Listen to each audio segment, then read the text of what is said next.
Hello and welcome to the Rock Your Voice podcast. Vocal coaching tips that will transform your voice, interviews that will inspire, industry guidance, and so much more. Without further ado, let's get on with the show. Hello, today I had the immense pleasure of being a speaker at the Unstoppable Singer Summit hosted by Danielle Tucker, who is a phenomenal artist and community builder. I attended to observe the summit, I think, it must be like 5 years ago now.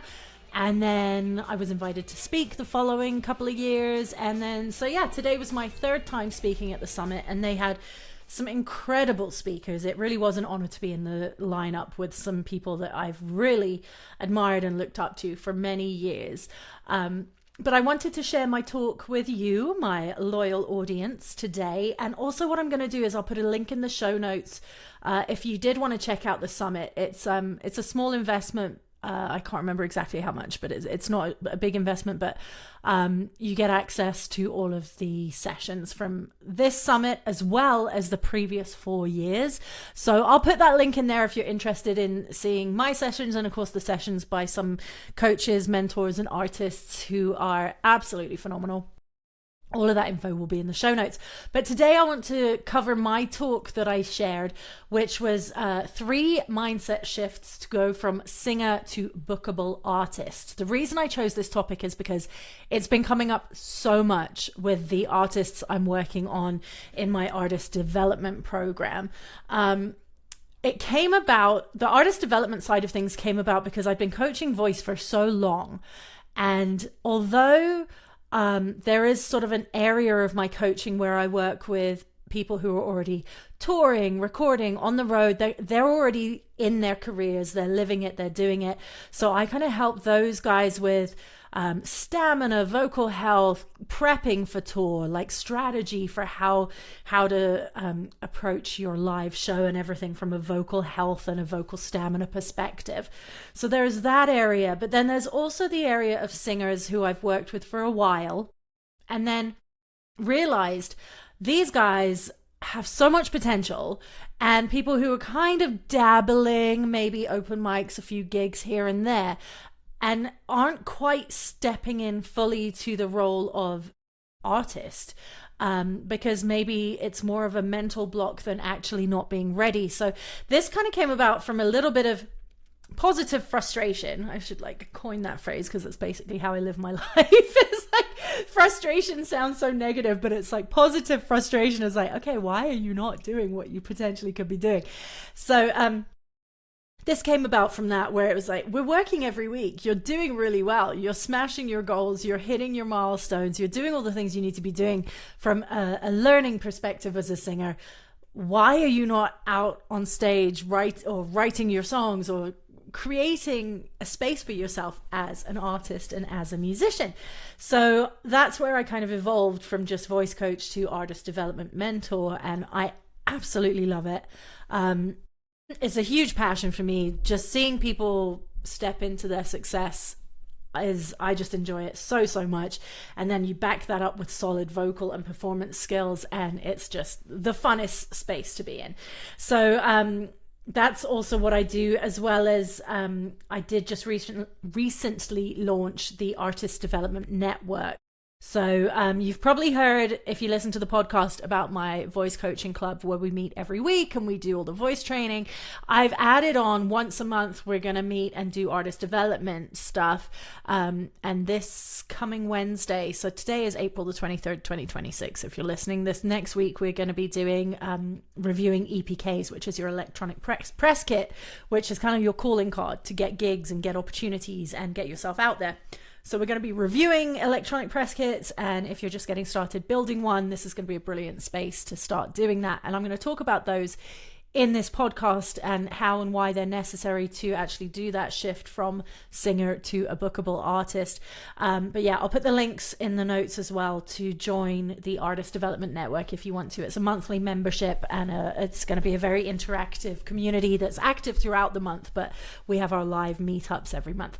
Anyways, So I wanted to just cover that as to sort of explain how and why this came about.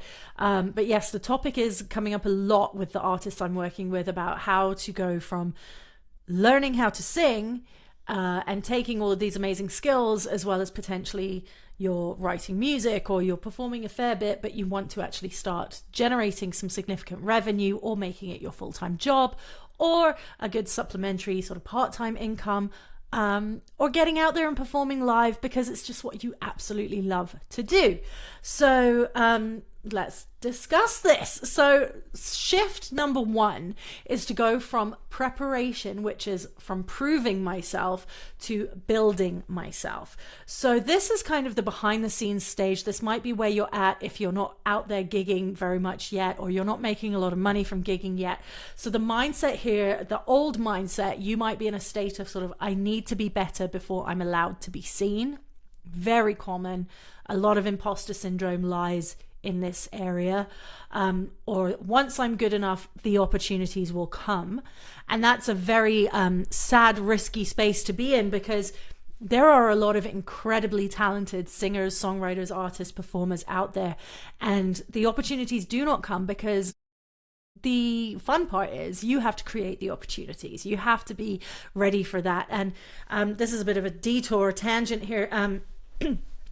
I tend to use the phrase manifest quite a bit, which annoys my husband to no end. He's like, stop talking witchcraft silliness. I'm like, no, I'm just using the word manifest because I literally sat down and I thought about something that I want to do and I created a plan to make it happen. So it wasn't like I just threw glitter up in the air, did a couple of circles and said, yay, I'm going to make this happen. It's like, no, I manifested in the sense that I thought about the exact end goal and then I reverse engineered, what do I need to do to get to that? Whether it's doing some more training, whether it's going somewhere, whether it's connecting with specific people, whatever it is, that's how I refer to manifesting. However, if you do want to throw glitter in the air and spin around in circles, all the best to you. I hope you get your dreams. But the likelihood of the person who does a strategic manifesting process with goals and aligning timelines and what needs to happen from steps A, B, and C to get you to D is going to happen. So this new mindset shift is, I am not preparing to be chosen, I am preparing to be ready for the opportunities presented to me. And I really hope you've never had a situation where an opportunity that you've been dreaming about has showed up and you've been like, I would love this, but I will be ready 2 months from the deadline. Or I'm not ready for this, I'm not going to take it. I am, I'd say naughty is the word, silly, foolish, rebellious, I'm not sure what the word is, lunatic. But when I get an opportunity that I don't feel that I'm ready for, but it's something that I really want to do and would like to be ready for, I take the opportunity and I do everything in my living day, my world, my life, to make sure I have everything ready for when that opportunity occurs. Sometimes you just need that nudge to actually do the work to get ready, to be ready. So if an opportunity comes, it's something you know you can be ready for, but maybe that day when you get the phone call or the email, you aren't quite ready, but you have some time, you can prep, you can plan, you can make it happen. Don't blame me if it all goes wrong, but I highly recommend that you take that opportunity and then you do everything that you can possibly do to make yourself successful in that space. Because if you turn it down saying, I'm not ready, and then 2 months come by, the thing that you turned down happens and you're like, I really could have gotten my stuff together by this time and I really could have had it ready to rock and I could have been way better than the person that you're watching up on that stage who did take that opportunity. That is the most frustrating situation to be in. So be ready so you don't have to get ready. I say this so often, but just make sure that you are prepared to be ready for the opportunities that are presented to you, and throw away the mindset, I need to be better before I'm allowed to be seen, or once I'm good enough, the opportunities will come. This is going to unlock vocal development with purpose and not pressure. So you're going to have, like I said, that manifesting, that strategy, the goals. You're going to have purpose behind your vocal training sessions. You're going to know why you're doing what you're doing. Sure, I love it if people just come for lessons and they just love doing it. It's fun, it's enjoyable. But I personally find it more enjoyable if I go into a lesson and I'm like, this is what I'm working towards, or this is a goal that I have, and this is where we're going with this. It also helps kind of with emotional regulation in your growth phase. It helps you kind of really manage your how and your why and your reasoning behind everything that you're putting all of this effort into. And it will help you build your long-term sustainability instead of just randomly throwing the glitter up in the air and twirling in circles. I don't know why I've created this. I know why I've created this image, because I'm drinking coffee and it's definitely not morning right now, so I'm highly caffeinated. Okay. Let's keep going with that. So your development skills are part of this phase 1 mindset shift. This is going to get really difficult to say. Anyway. So this is going to reframe your coaching lens. So where you tie in your vocal development, this is where you build your voice, not the career. So you say this is where you will be working on your vocal development, your skill building, confidence, stamina, committing to consistent training and knowledge building. As you've probably learned already, if you are a regular listener or if you're just getting started, there is no finish line in the music industry.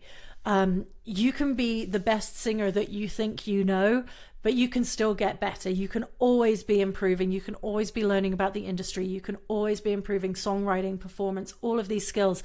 You can always develop, which is the fun part. You're never going to get to just the finish line and be like, ta-da.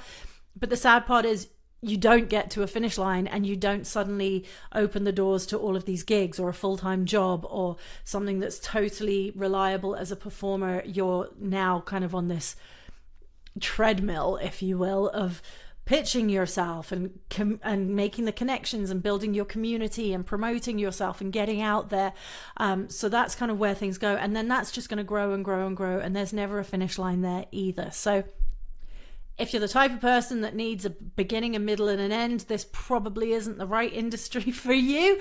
But this is the super fun part about this industry, is the opportunities are endless, so long as you make that mindset shift to create your own opportunities and not just wait for opportunities. So this, again, developmental phase is also about repertoire and building your team, so you can explore songs and sets and performance styles and all of those things that really suit your vibe and where you resonate best with audiences, what feels easy on stage, what lands really well. There might be some songs that you really, really love that just aren't landing with an audience, or maybe your vocal abilities don't quite match these songs or what you want to do with these songs.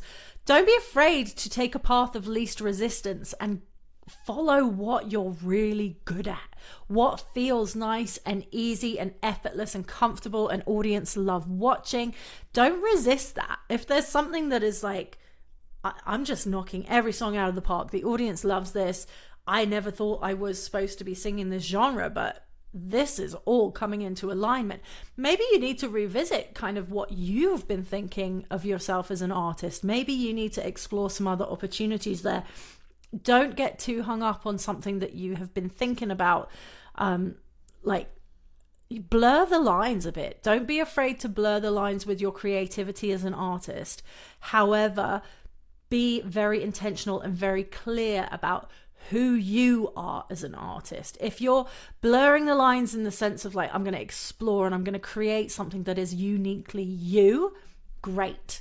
But don't be, and I'm going to talk about this in depth in a minute, but don't be just singing everything and doing everything just to fit in and have versatility, because that will blend you into the background. What I'm saying is to try all of these different things and like maybe cross over some, like, I mean, country music is a perfect example of how rock, pop, all of those different things have kind of blended into the umbrella of country music. And it's become like, there's so many subgenres there. So like, go with what feels and sounds really great and is really comfortable, makes you just step off the stage and you're like, I kicked ass, that was fantastic, I really enjoyed that. Go with that, trust that sensation and that feeling, and trust what the audience is kind of reflecting back at you. And don't be afraid when your brain freaks out, because I've talked about this in the past as well. Singer brain hates when things are easy. When we start this journey, the things that we're learning can be challenging. Hitting high notes can be challenging. Learning new songs can be challenging.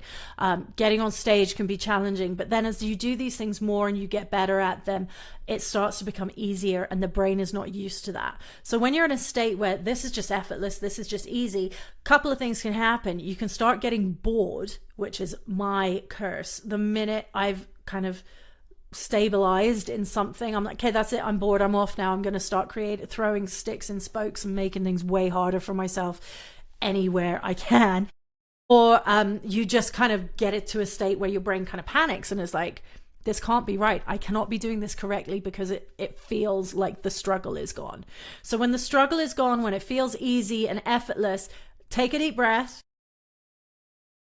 focus, and tell yourself, I'm good at this. That's all that's happened. You've elevated to a new level where what used to be very challenging, you're just really good at it. And that's why it's easy. That's why it's effortless. That's why it flows. You've done phase one, which is that developmental building yourself phase. So at this point, phase two, positioning, and this is something that you can also be working on alongside of phase one. So this is going from I sing everything to I am known for something. So changing the mindset of I don't want to limit myself, or if I stay versatile, I will get more opportunities. The new mindset shift is clarity creates opportunity, vagueness creates invisibility. So do not blend in to the masses. Now, there is a bit of a disclaimer here.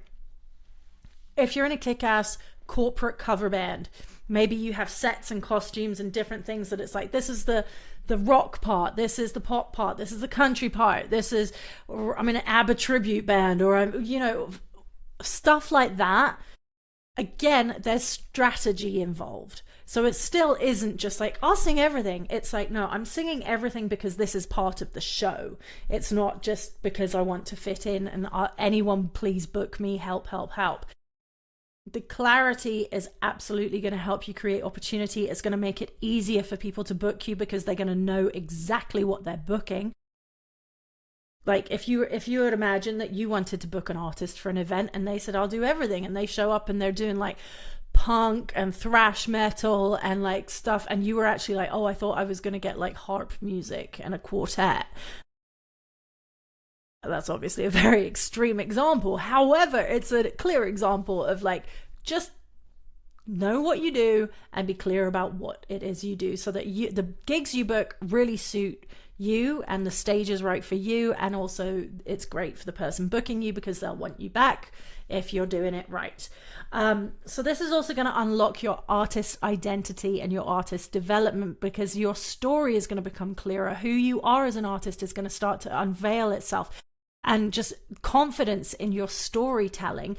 This ties back to a question that I get a lot, which is the banter in between songs. Like when I'm playing a live show or doing cover set or whatever, I don't know what to say in between songs. And I personally think if you are really connected with the songs and the vibe and who you are as an artist, and it's a very intentionally chosen set list, and you're coming at it from a place of, you know who you are as the artist, you know what the result is you want from singing these songs, you know why you've put them in this specific order, you're taking these people on a journey, the storytelling and the banter in between, it will flow naturally. The flip side to that, and there's a little trick, this isn't really related to this topic, but if you hate banter in between songs and you literally are being paid to fill a dance floor and sell booze, medley your songs. Just go from one to the other. Have a really tight band that just does a full 45-minute set and you don't even need to stop and talk in between. Keep the music going. And again, this comes back to knowing what you are pitching for and what your band or what your stage show actually really looks like. Because ideally, if you do want people just on a dance floor going for 3 hours or whatever, you shouldn't be stopping to tell little stories and talk about things in between. You should just be letting the music roll, maybe talk in between with the music underneath you, but like really be strategic about how, why, what, when, everything that's going into your show and your set based on where you're performing, who you're performing for, what the bookers are looking for, what the venue needs and wants from you, and making sure that aligns with exactly what you deliver. Again, going from that I sing everything to I am known for something also helps you build your assets with intention, like your EPK, your electronic press kit. See the previous episode on that.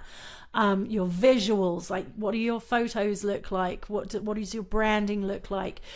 Your live show identity, all of that stuff is going to become a lot clearer when you are a lot clearer about who you are as an artist. Okay, so moving on from that, it's also going to help define your sound, the emotional lane you're in, and we looked at live identity and professional materials too. So there are some pictures online. Well, there's a lot of pictures online of Sabrina Carpenter and Ella Langley, but if you look at pictures of them from not long ago, maybe 5-8 years ago, not even that, I don't think, they both very beautiful, very talented women, but they could be in a lineup of 100 very beautiful, very talented women. They have refined their brand to stand out. So positioning yourself, don't be afraid to transition from talented to iconic. Do the thing that makes you stand out. Don't feel silly about whether you have a certain pair of boots that make you feel super confident on stage, or whether you have a certain hairstyle that you really want, the bangs, for example, like Ella and Sabrina are rocking the bangs. They've literally changed how people are looking right now. It's insane. Yes, guilty as charged. But think about, like, if you have a signature piece that you love to wear on stage that makes you feel really, really confident and comfortable, or a signature thing that is like your vibe, whether it's fringe. I'm always leaning towards country because that's the world that I work in primarily. But say there's another artist who wears like ridiculously expensive sneakers, and I'm just like, that is wild. Like, the amount of money you put on your feet blows my mind. But that's a big part of his performance, his stage, what he looks like on stage. So, and it gives him confidence and it makes him look cool in that world. So yay, go for it. Pick the things that are going to kind of make you stand out and make you feel confident and super comfortable. I've got some slides here with all of these kind of images and stuff. There's a few kind of famous people from before they came recognizable, and then some other artists that I'm currently working with, and it's very clear to see. I'm not an editing person, so I'm not even going to waste my entire day trying to put these videos into this clip here thing, but I'll put the slides in the links to the slide in the show notes. But there's some artists here that I'm working with that you can just look at the pictures and you know what they sound like. You don't know, but you can assume what genre or what world they're kind of in. So the other thing is to really take into consideration what the venues are looking for.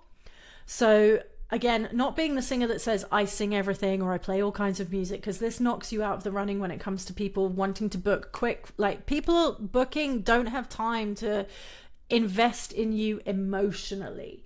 Again, we talk about this in the previous episode with EPKs and bios.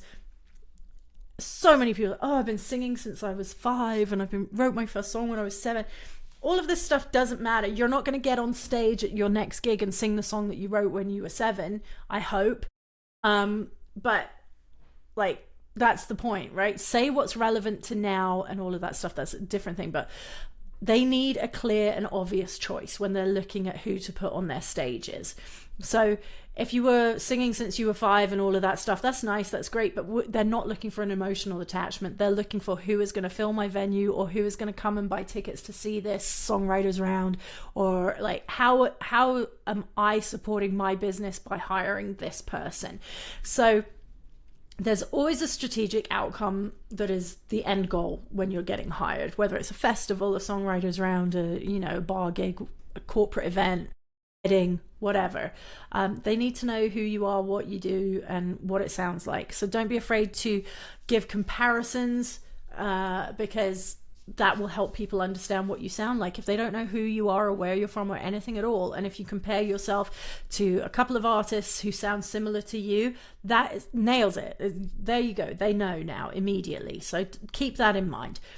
So now moving on to phase 3, this mindset shift, going to pitching. So we're going from waiting to be discovered to actively creating opportunity. Now, the old mindset would be, if I'm good enough, I'll get invited.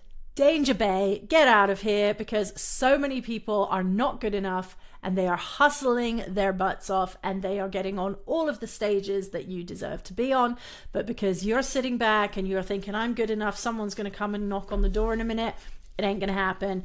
And more people will knock the more stages you are on, and the more people that see you, the more people will start to invite you, and word of mouth and all of that good stuff, and proof of concept with photos and videos and live performance video and all of that kind of stuff is going to come together the more you get out there. The I don't want to bother people polite thing.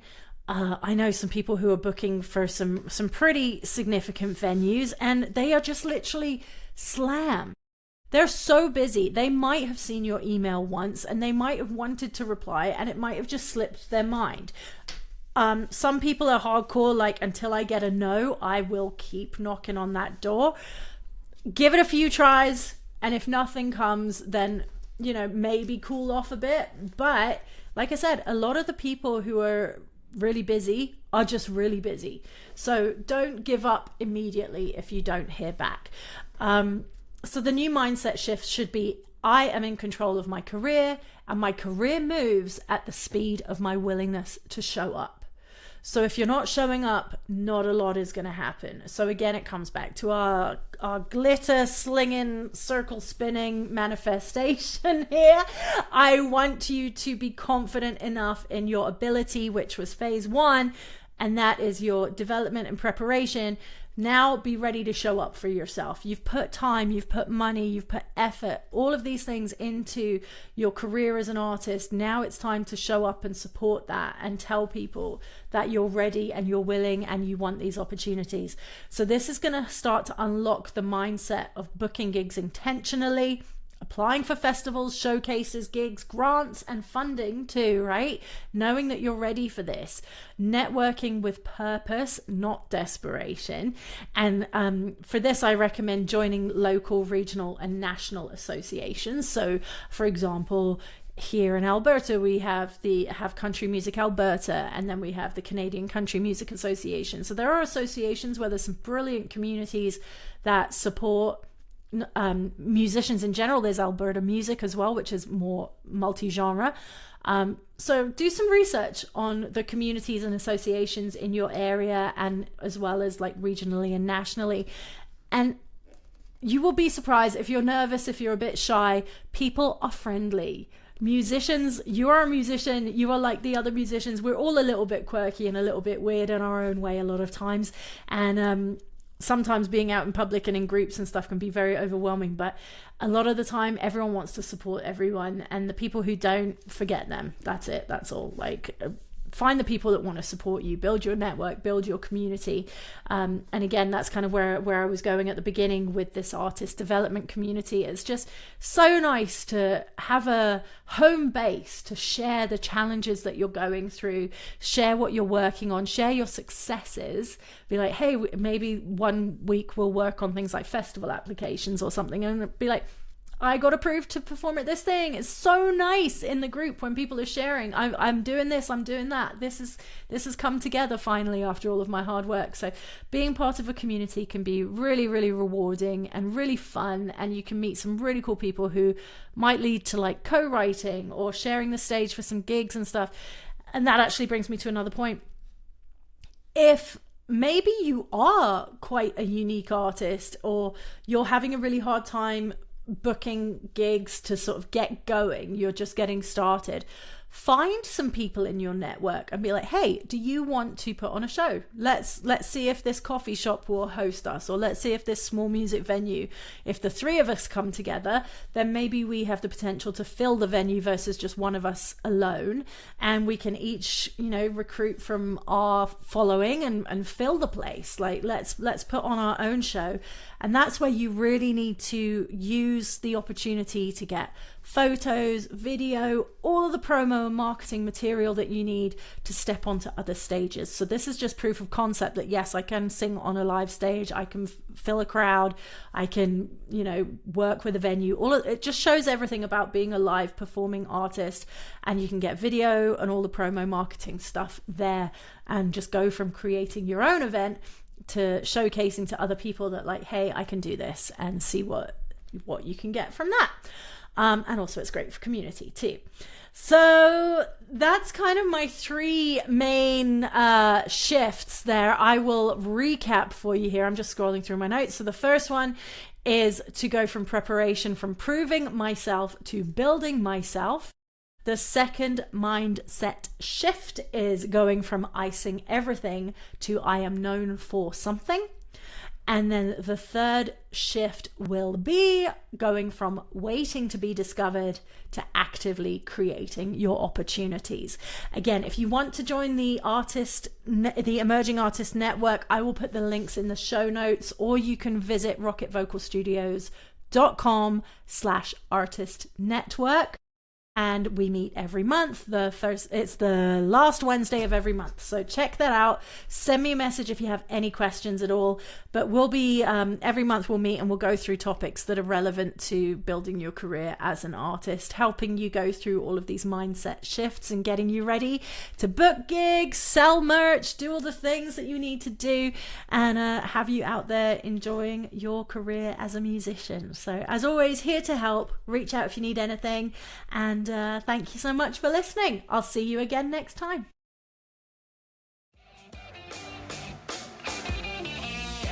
Thank you so much for listening to today's episode. If you enjoyed it, please like, share, subscribe. It helps other listeners just like you discover the show.